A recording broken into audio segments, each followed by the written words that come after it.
High ambitions are noble and important, but there can also come a point when they become the sources of terrible trouble and unnecessary panic.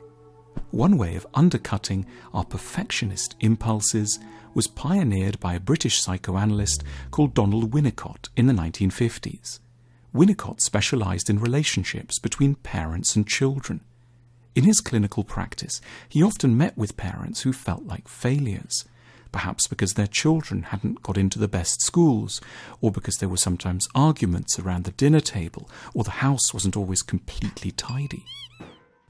Winnicott's crucial insight was that the parents' agony was coming from a particular place: excessive hope.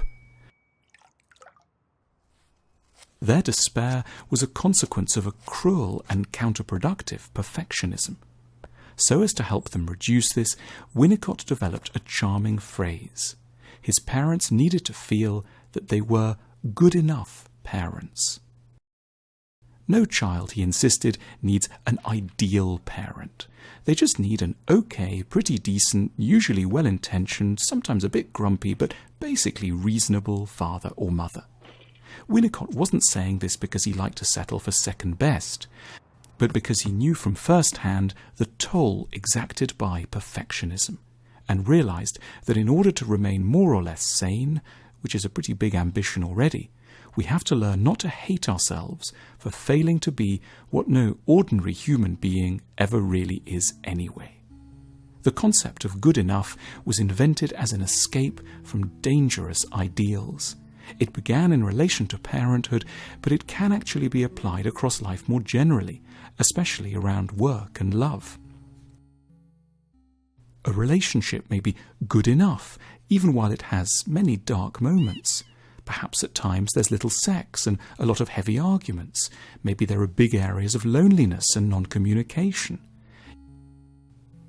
Yet none of this should lead us to feel freakish or unnaturally unlucky. It can be good enough.